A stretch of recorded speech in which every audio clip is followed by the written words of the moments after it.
Good morning in the West, if you're watching us from the West Coast live. Good afternoon, I guess, in the East, 12 noon Eastern Time. Hi, everyone. I'm Indiana Jack. You know, before we begin the show today, all about trucks, your favorite subjects, forget recruiting, forget everything else. You guys like to talk about trucks, and so do I. Actually, anything with 18 wheels on it is my favorite subject.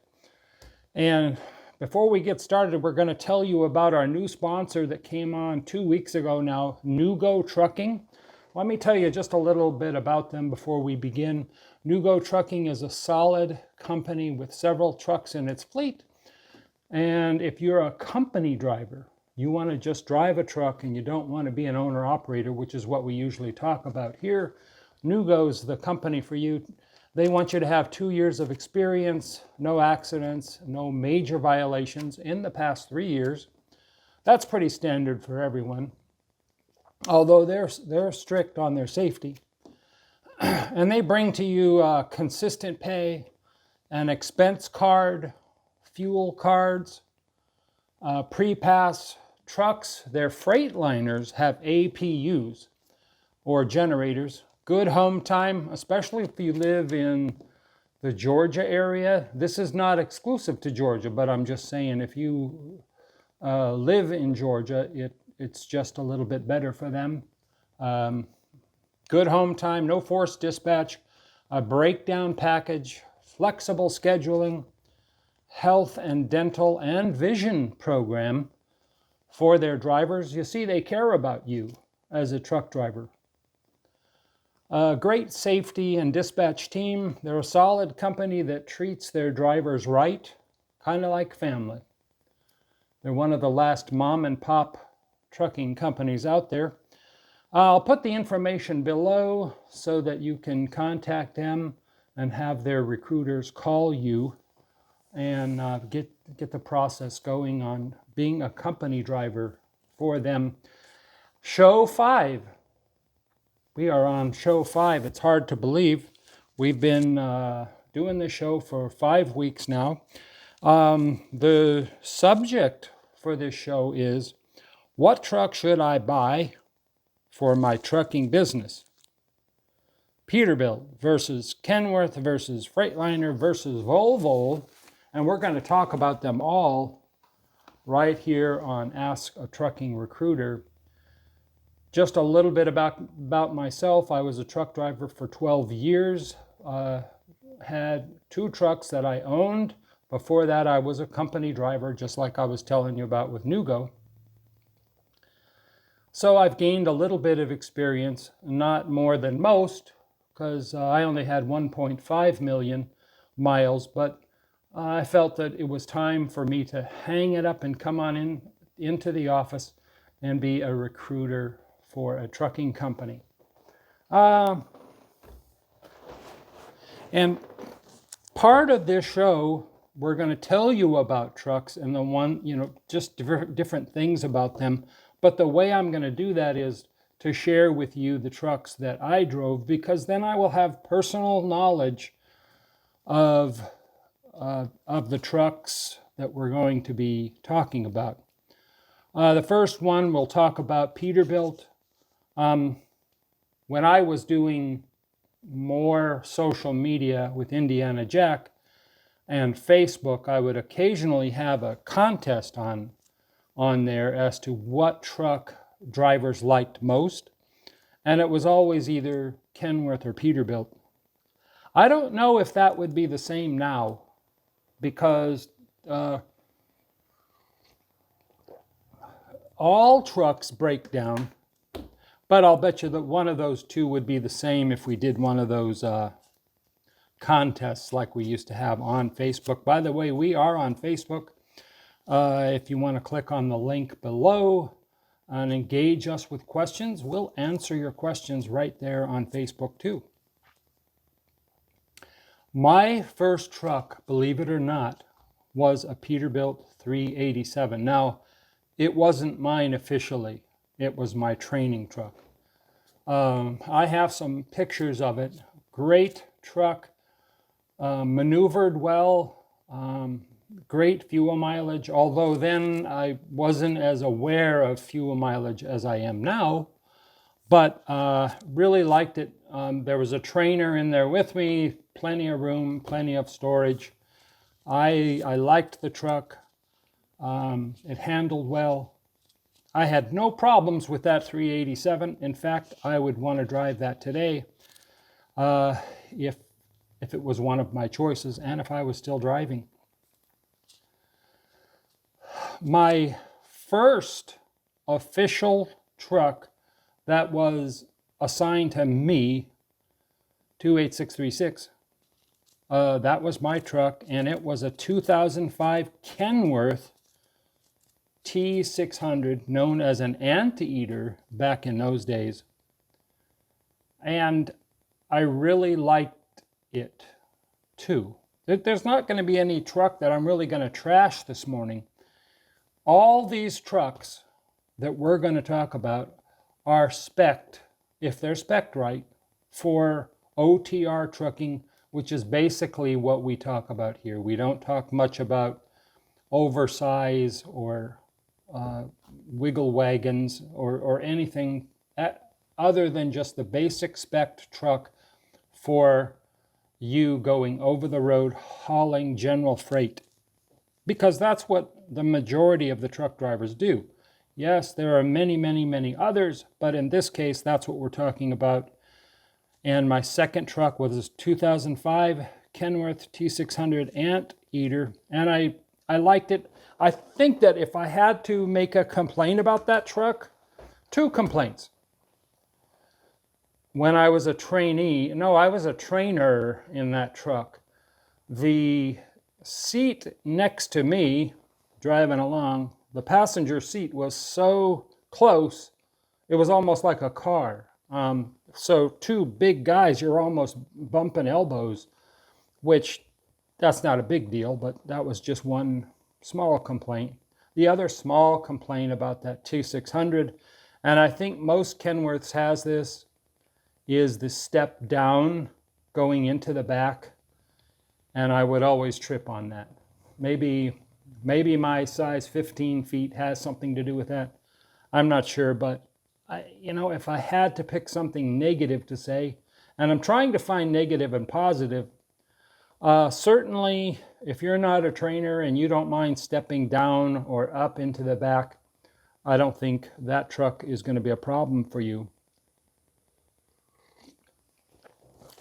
One of the things that we do here on this show is we answer your questions, because the name of it is Ask a Trucking Recruiter, right?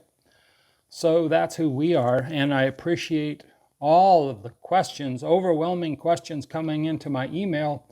I enjoy answering them for you right here on Ask a Trucking Recruiter at askatruckingrecruiter.com. And you can send your questions in there or Facebook or the comments below. Borden Akish asks, I come from a very poor country. We do not have the big trucks and nice fast roads like you do. That's true. Can you help me come to your country and drive? Next week, next show, show 6, we are going to be talking about immigration in the United States. It's a hot subject right now. But I'll give you a little heads up. I don't know, and I'm not an immigration person. I don't know a lot about it. So I can't help you, Borden, come here.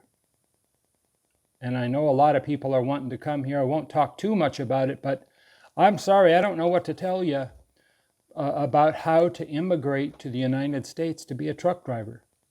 I would love to help you and everyone else that writes me to come here to our country to drive, and I appreciate that.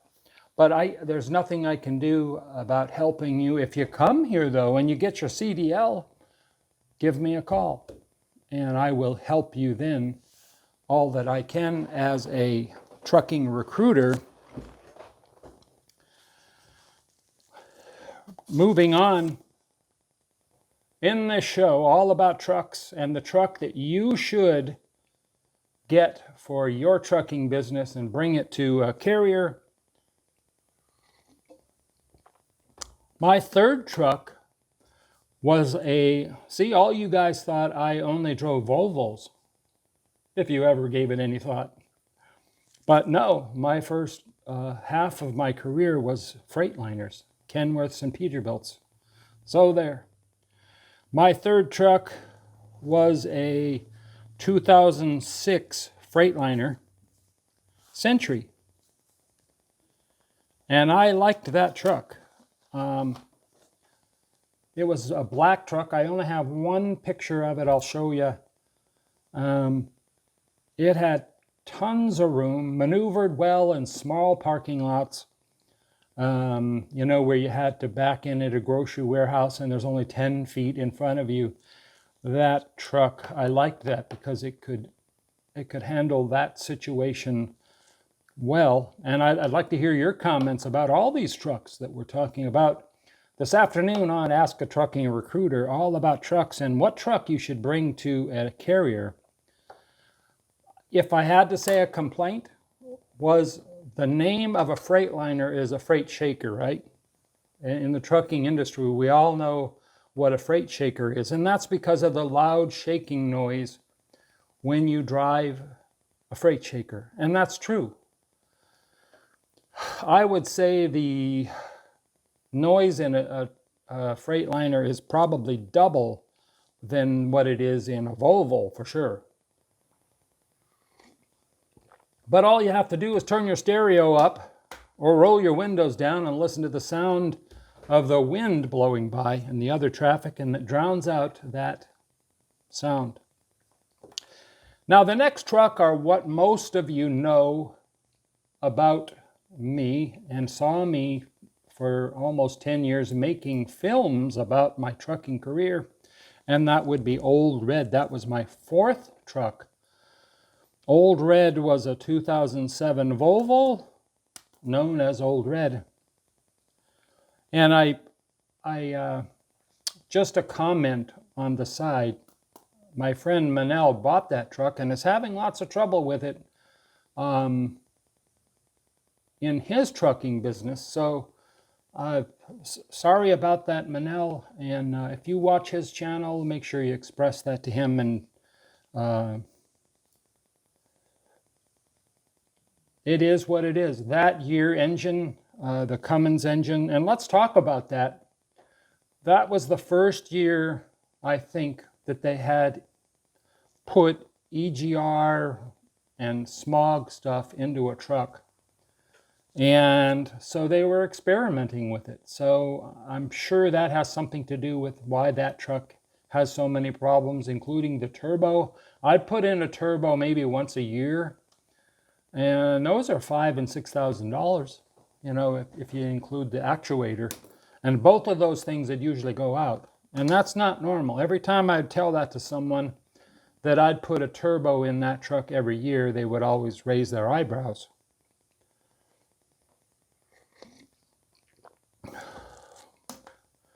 We already talked about our sponsors, and that was Nugo Trucking. Also remember, second sponsor right here on this show, Traveloko, home of 85%, where you get to pick your own load. If you're tired of dispatchers and planners telling you where to go, call the recruiters at Traveloko. They want to talk to you too about bringing your rig there and making 85% of the rate con. The real rate con, not a fake one, not a made-up one, but the actual rate con that the broker writes for you and sends to you. You're getting 85% of that. My number 7 truck, I have pictures of this too. Most of you don't know that I worked for Knight 2 separate times. In between those 2 times, I drove a 2005 red Freightliner, a Century again. And it was a Crete truck. And I felt the same way about that truck that I did about the first Century that I drove. Noisy, but I liked it, maneuvered very well. It would be a great truck for you to bring to a carrier and start your trucking business with. Because it was Crete, they had this device in it called opti-idle. It's not unique to Crete, but they had that. If you wanted to have the air conditioning run all night, you couldn't idle your truck. You had to use opti-idle. And so the truck every half hour would turn on all by itself when you were asleep and turn the air conditioning on when the temperature got to a certain degree. And I did not like that at all. I was awake every hour, when the truck vibrates and turns on. That's not a criticism about the truck. That's a criticism about opti-idle. I would never get that again, that feature. Then I went back tonight and actually got Old Red back again. It was available because it wasn't very long that I drove that Century freight shaker. But I went back tonight and drove Old Red again. And so my comments are the same about Old Red. And any Volvo, very happy with the Volvo, other than the fact of the problems that I said with that specific truck and turbos and EGR problems. I didn't have any other problems with that truck really, other than normal maintenance. Let's do question 2 here. Appreciate your questions coming into this show. I'm Indiana Jack. Let's answer this. Ron asks, in other shows you talk about real rate cons and not fake ones. What is that? Oh, okay, well, we just talked about a rate con stands for rate confirmation. Every load that's on a load board anyway, I don't think contract freight has rate cons. Maybe a rate con that includes all of the contract for different runs. But a rate con is your agreement between the broker or the customer and you and the carrier. It says, I will pick up 45,000 pounds of dog food in Fort Worth and take it to Orlando, Florida, and here's what you're going to get paid, and here's how much it weighs, and all the particulars. That is what a rate con is. How are we doing on time? We're doing good. And it's okay to ask a question like that if you're new to being an owner-operator. It's okay to ask that right here on the show like you did. And we appreciate that. Appreciate all questions, even by the beginner owner-operator, because when I first came to Traveloko as a driver, I had never experienced dealing with rate cons myself. So let me say one more thing about rate cons. And I always say in my Traveloko commercial, you deal with the real rate con, not a fake one or a made up one. Many companies will take a real rate con, put it in their system with a different cost than what the real one is. So they would get more of a percentage than you as the driver, and you can't see the real rate con. You can only see the fake one that they want you to see. And many drivers, including myself, I don't think that's fair that you don't get to see the real rate con. So that's why I always kind of brag with Traveloko. They show you the real rate con. There's no fake. There's complete transparency with them.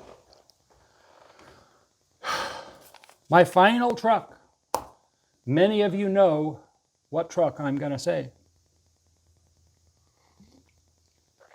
Many of you who watched my show for 10 years.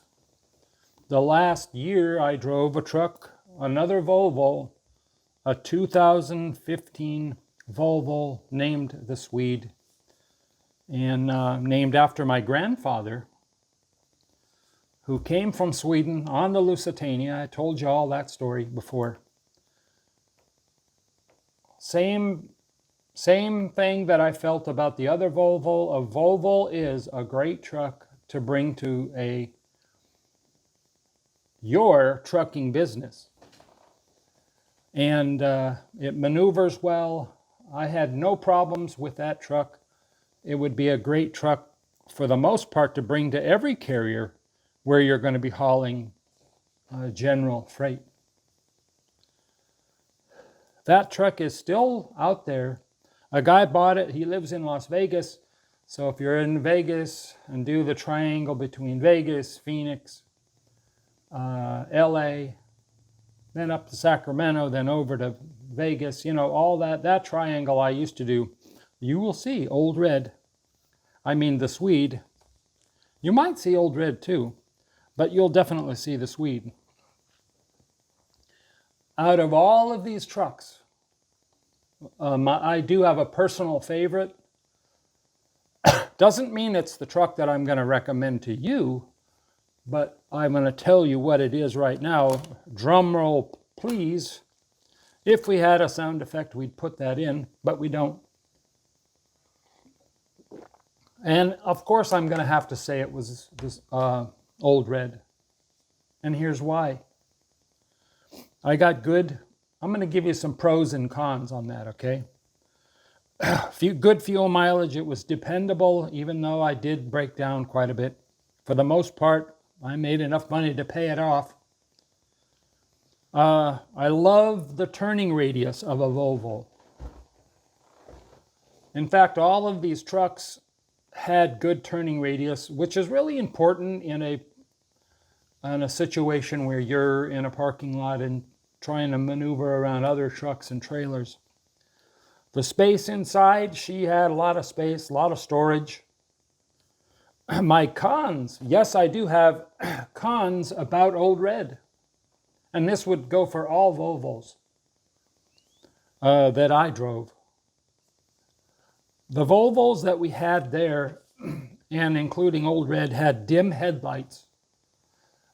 Even if you got brand new headlights, they were still dimmer than most other headlights on the road. So that's a con. Like I mentioned before, the 2007 Cummins engine that I had lots of turbo issues, so that was a con. And the ABS had problems there on that truck. In fact, Knight could not fix the ABS problem, so the head mechanic there turned off the ABS because it was such a pain. I shouldn't be telling you that, but they did that because they couldn't fix it. A guy named Joe over there. He was a great mechanic though, but sometimes you just can't fix something and it's easier just to turn it off. I don't know how he did it, but after that I never had any trouble.